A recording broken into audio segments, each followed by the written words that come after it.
How's it going, guys? Dylan from If Cars Could Talk, and welcome back to the channel. Today is another installment of my series, The Good, the Bad, the Ugly, where I talk about high-ish, mild, luxury, and exotic cars to tell you, well, what the hell to expect when you actually drive and own them. Because, let's be honest, the type of person that owns this car isn't exactly a wealth of knowledge. And today I'm going to pretend like I am because, well, we've owned it for some time now, and believe it or not, we've put 30,000 miles on our 2016 Maserati Quattroporte GTS. God, I know that's a mouthful, but it's a hell of a car. And it's probably particularly interesting to you guys because, well, if any of you check the internet, these Maseratis have depreciated quite severely. Specifically the entry-level Ghibli or giblet, whatever the hell you want to call it, because, well, let's be honest, it's become kind of a nesting ground for douchebag real estate agents that are trying to look a little extra flashy for the price of a 3 Series. But nonetheless, this is a hell of a car, and I'm about to tell you about it.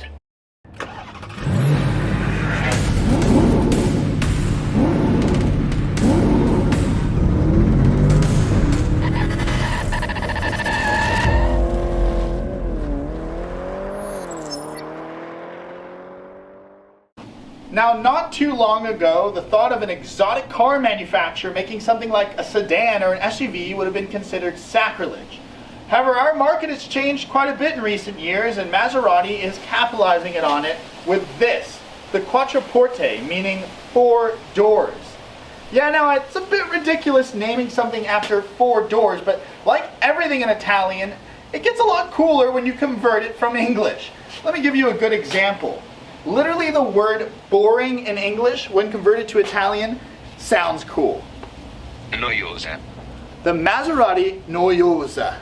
It's got a good ring to it.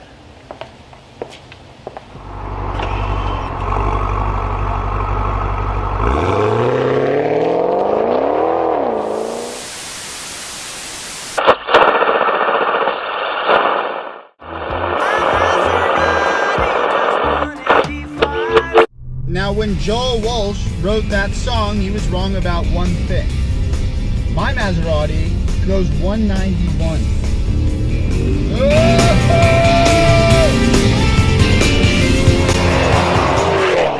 That's right, 191 miles an hour in a sedan, for crying out loud.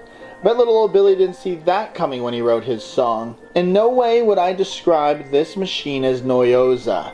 I probably would have used a different word than quattroporte, but I suppose it is quite honestly descriptive. The world has changed quite a bit, though. I mean, we have Lamborghini SUVs, if that doesn't make your mind blow up, and our cell phones can now tell us the weather and our relationship status.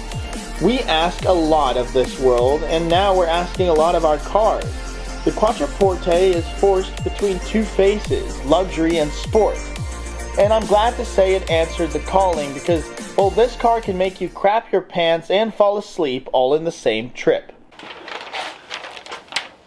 Alright, so right here I have a list of everything from our experience with this car. And keep in mind, not everything's negative. It's going to be good, bad, and ugly. So we're going to show you some cool stuff about it, some bad stuff, and some, well, I may not need to buy this car anymore stuff.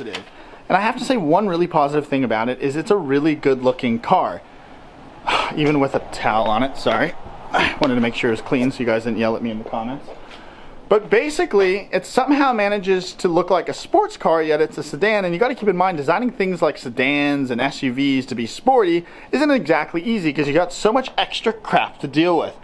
And the cool thing about this is it actually looks like a Maserati GT from the front. It's incredibly aggressive and sporty. In addition to that, they have a lot of other features like these sporty wheels, the Buick air vents. As we get to the back, it is a little more subdued, but you do have those quad exhausts. And if I'm going to be honest with you with the design of this car, it is the one car in the sedan segment that I think has a bit of spice to it. An S-Class is nice, a 7 Series is nice, but this thing actually has a little bit of personality. Now, I already told you I love the design of this car, but there's one problem. There's a cheaper version that shares an also very similar design, the Maserati Ghibli. And that's a problem because, well, it dilutes the whole thought process of someone seeing something like this on the road. You've paid a ton more for this version, up to $150,000 for the GTS, and then suddenly you're parked next to a Ghibli or Giblet, and someone doesn't think you're any different. You really have to be a car guy to be able to identify the differences. In fact, I have a pretty sad story to tell you. I drove up to a Maserati dealership somewhere in California, I'm not going to say to be mean, and he commented and said, "I love your Ghibli." Now, Maserati has been so kind but to offer its customers a more expensive version of the Quattroporte, the one I'm sitting on right now. It's called the GTS, and it has a few different things to tell you its specialness, and they're all in red. However, one problem, they're all completely faded, and that's a bit strange considering, well, the fact that Ferrari owned Maserati and they have quite a command of the color red. However, the brake calipers have completely faded, and even the special badge at the back to remind you of your specialness has completely faded. You can even see it starting to chip right here. Now don't worry, it's not all that bad. You see, a little bit of Ferrari's Rosa Corsa isn't faded on one part of this car, the engine, and for a reason. As some of you know, Ferrari has owned Maserati, and because of that, Maserati has gotten some, well, pretty sweet hand-me-downs, including this one. The engine is actually from a Ferrari 488. It's the twin turbocharged V8, and at the time it was the most powerful V8 Ferrari had ever produced. And this is detuned. However, it still allows this car to go over 190 miles an hour in this giant sedan. All right, enough of the positive. Let's get back to the negative. And this might be a big one. Now, a second ago, I talked to you about, well, the benefits of the parts bin scenario, how Ferrari was able to donate some pretty cool stuff to Maserati over the years. However, those two were part of an even bigger group called the Fiat Chrysler group. And unfortunately, that parts bin, well, has a bit of crap in it. And this car has adopted some of that to save money because it just helps when big conglomerates get to take little buttons and things from here and there. Unfortunately, those things sometimes add up, and it's not exactly a nice scenario when you're paying $150,000 for a car and you feel a piece of plastic that's in a 300C. In fact, I did a video recently where I took this very car to the Chrysler dealership and had a sales associate point out to me all the parts that he recognized. And these right here, these little switches, these control like the brightness of the gauge cluster and the interior lights. Straight out of like a Challenger or something. No way. All right, I know that was a bit negative, so we'll move on to a point that will make you feel all warm and fuzzy inside. Just the sheer amount of cattle that had to die for this interior is extraordinary. I mean, there is leather absolutely everywhere, and it's, well, absorbent and sumptuous and delicious. I mean, look at the contrast stitching here and in the headrest. It's just a nice place to be. Now, I just told you about the high quality of the leather. But let me tell you about the horrible quality of the leather, specifically on the steering wheel. It seems to have worn out in multiple points throughout the entire steering wheel, little chips, marks, cuts, things like that. And obviously this is the most high contact point on the car. This is what you're always going to be touching. All right, so one great thing about this car is, well, usually when you're in these sedans, the rear passengers get completely forgotten. However, there's a ton of room in here, except when this happens. Ah, my legs! Maserati completely forgets about its rear passengers when it comes to its front passengers. Especially when you turn off this car, the seat moves back so that the first passenger here has more room to get out. Now, I just demonstrated to you the fact that, well, Maserati doesn't seem to care about its rear passengers. When you get out of this car, it moves back and crushes them with no regard. However, they may not care about their front passengers either, because, well, this whole seat cannot adjust anymore. It seems on our car that it has failed, and I'm no longer able to move the seat forward. In fact, every time we pushed it back, it's put us at a point of no return where we're almost lying back in this car. This takes executive sedan to a whole nother level. Now, one positive thing is, just like the exterior, I find the interiors, quite pleasant, especially in this black color with the contrast stitching all around. They don't forget about the rear passengers. There's the piano black wood. The silver treatments here are actually metal. It's not some cheap plastic, it feels like. However, there are some pretty weird storage issues. So I don't know what you would put in here, but we've never put anything in there. This is such a narrow pocket that you can't really fit your traditional big gulp sodas there. It's kind of awkward to get your hand in. You have a bunch of room here, which is a positive, but weirdly enough, there's two little cup holders that don't fit cups in them. In terms of cup holders still, you have these two little ones. You can either have this closed or open. It's also quite awkward and strange. This is also a weird area. You wouldn't be able to fit a phone in here. I don't know what you would put in there. The glove box is quite good. It's double layered. Sorry, I did forget the arm pocket. Again, what would you use this for? Right, so there is a little attention here to the rear passengers. You have storage here where you can plug in some things. Obviously, you have standard cup holders, which are pretty cheap. You have controls here as well for this rear privacy sunshade that can go up and down. You also have seat heater controls for either passenger. In addition to that, you have the same things on the rear that you have here. Unfortunately, this has broken before and became dislodged, but luckily it was under warranty. And you have obviously the same contrasting stitching, everything like that. Unfortunately, this isn't going to be your typical tech executive car. You do have this digital display in the middle here where you can kind of change to, strangely, like a million different functions, whether it be tire, MPG. I mean, it's nice, it makes you feel informed. But let's be honest, it's something that over time you wouldn't really care much about. The GPS screen is where really all the magic happens. This is a traditional thing we had on older cars that was a problem, like my old Vantage, for instance. You know, the GPSs on exotic cars are always forgotten. However, this really shouldn't have an excuse because it's taking technology from the parts bin, as I said, like from Chrysler and stuff. And it's got this easy, you know, to use format. The touch sensitivity is quite good and rugged. However, this GPS screen is literally out of an Atari video game. Not great.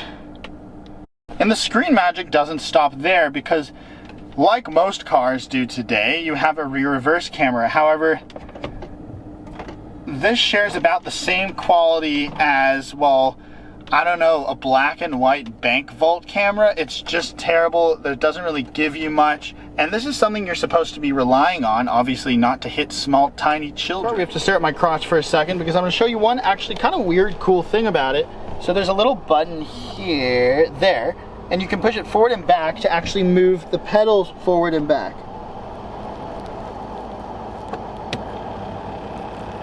Just like you're in a LaFerrari. Now, a good thing is that it has keyless entry, so you put your hand on here, it unlocks it, and you can just press this button here, and you can lock it. However, I have a little bit of a snobby complaint. Some of the cars in this segment, like the S-Class and the 7 Series, have soft close where you kind of lazily close it like this if you're an old man and it kind of closes. This doesn't have that at all. However, it does have 2-pane windows, which you would see very much in a Rolls-Royce or a luxury car today. That kind of insulates the sound a little more. Speaking of sound, sorry, there's a massive plane overhead. Alright, so one good thing about this car is that it has an alarm system. But a bad thing is it has an alarm system, a really sensitive one. In fact, here where it gets a little bit hot sometimes, we have the habit of cracking our windows or opening the sunroof. And if you lock the car with anything cracked or anything like that, the alarm will go off immediately. Now, just because it's a four-door doesn't mean you necessarily want to compromise on sportiness. And one of those things is sound. It's nice to have an obnoxious sounding Italian car. And this one won't disappoint you. In fact, it's got 2 modes. I'll show you the one with the button on and with it off. And basically it opens and closes the valve.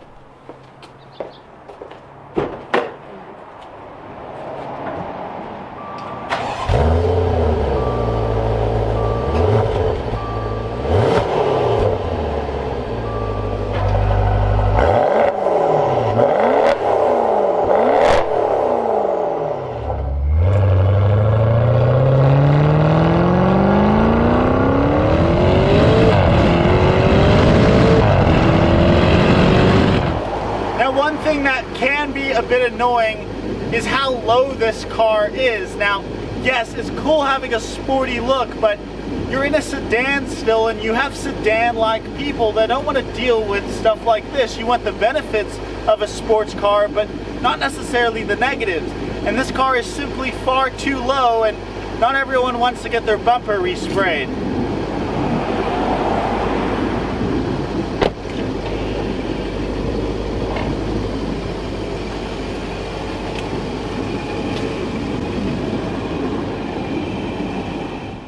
Now, one problem with this car is consumption. In fact, the MPG we usually get is about 16, and yes, we can be a bit immature when we drive. But that's not exactly a great thing, because this is a car you actually use, you commute with. It's a sedan, a family car. And unfortunately, you're obviously going to be using 91 for this car, so it's not going to exactly be cheap to drive. All right, now that we have spent enough money on gas, let's go to the gear selector. This is the most annoying and actually dangerous thing about this car. So because it doesn't actually have physical areas where you feel it going to reverse or neutral or drive, it's more just kind of a fluid movement, and they kind of meld together. You have no real feeling, so you have to actually look down and see what you've selected. And there's a nuance to kind of getting into the modes. You have to be really delicate to drive. You have to go to neutral, then to reverse. You can't exactly go from drive to reverse or whatever it is and do it right unless you don't have the right feel. And this was particularly horrible in the situation when you're doing kind of that U-turn in an intersection and you have to do a multi-point turn. Imagine not being able to look at it and going to drive, then quickly moving to reverse and going to park accidentally, and then you're stuck, or vice versa. However, there is one good thing that happens in this general area, and it's these buttons. Now, we're all familiar with M cars, and honestly cars today, having too many adjustment buttons for every single personality you possibly have. And the annoying thing is, you kind of don't really feel the difference unless you're a proper driver on a track, or honestly, some of it seems like bull to me. However, when I select these buttons, they genuinely change the characteristics of the car. When it's not in nothing, it's actually a bit, slow. It's a little bit fast. When you put it in the ice mode, it actually becomes even slower. However, the modes you actually want to care about are these three. The manual mode, which obviously puts it in manual, so that's great. The sport mode, which actually changes the driver's characteristics, but more importantly, it changes the exhaust note. You can hear it a little bit there. And then the suspension, because this car is a bit floaty sometimes, and there's a huge immediate difference when you put the suspension button on.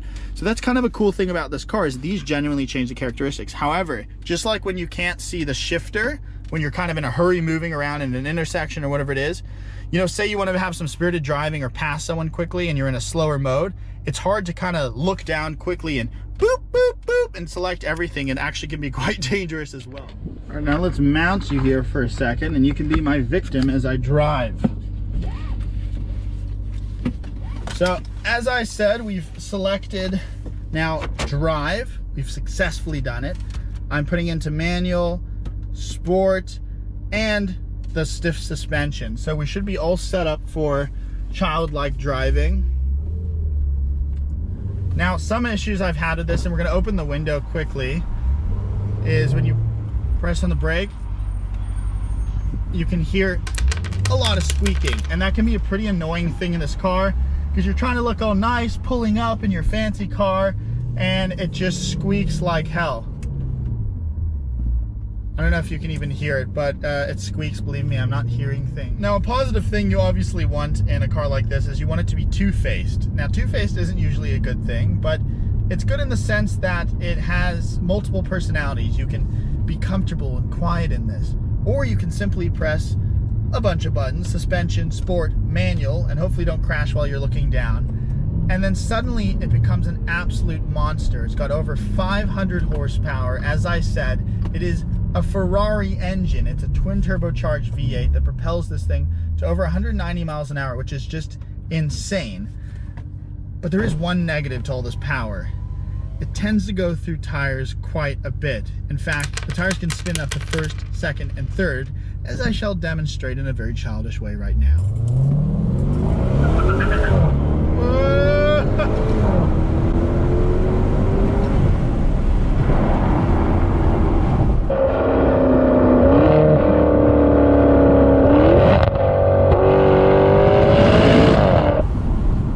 However, when your tires have stopped spinning, it's a completely different car. With all those buttons selected, they actually do something, as I said, in this fluffed up world of M and AMGs where you just have so much goddamn adjustability. This thing's straightforward and it actually changes. And an inexperienced driver such as me actually can tell the difference. It handles and grips so well, you forget there's two doors behind you. And it's so fast to pick up. you can easily believe it'll do what they say it will do. It's actually enjoyable to drive. It grips so hard. And that's the other thing. If you're gonna pay this much money for a car, you better enjoy the hell out of it. And this gives you the best of both worlds. I've never understood people that could buy an S-Class, and I flipping love the S-Class. It looks absolutely beautiful, and it's really well made. The interior looks even nicer than this car. But at the end of the day, you've driven home from work and you're stuck in it. And you know, if you're not retired, old, or using a wheelchair, you want to be able to have some fun in the car you've paid so much for. And that's what this does. It's the spicy sedan. And you can even hear those turbos whining as if it was supercharged. It's just cool sounding. The upshifts go like bang, bang. And it makes me a child, and it makes my sounds pretty childish too. But God, what a really, just a cool car. It is so enjoyable to drive. And if you can get the GTS, do it. All right, so that is it. The good, the bad, and the ugly with our 2016 Maserati Quattroporte GTS. And I have to say my overall thought on it is it's a hell of a lot of car for the money, specifically if you buy a depreciated one. You can get something like a Ghibli, which is gonna be a hell of a car too. It's gonna sound really good. It's gonna look like a Maserati. There's a hell of a lot more plastic in them though. When you get to this car, the Quattroporte, it's a bit bigger, more luxurious, more presence. And if you want to get something like the GTS version of this, you're going to be paying a premium for it, but it's a hell of an engine. I mean, you got a Ferrari engine in this car, and it is so much fun to drive. It has the two faces of the luxury and the sports car. It satisfies you in both ways. You're not going to be, you know, depressed or bored driving it in any way, but it certainly has had its maintenance issues, and that is something that, well, you're going to have to consider. So what would my advice be to you? Buy a new-ish second-hand one that is still on a warranty. Thanks, guys. I hope you enjoyed the video. If you want to see, well, more of me, please check me out on, of course, YouTube, Instagram, Facebook, and Twitter. If you want to see what type of equipment I use, check the Amazon links below. Guys, if you liked the video, give it a like. And, of course, if you want to see more of me, do subscribe. Thank you so much for watching. Peace.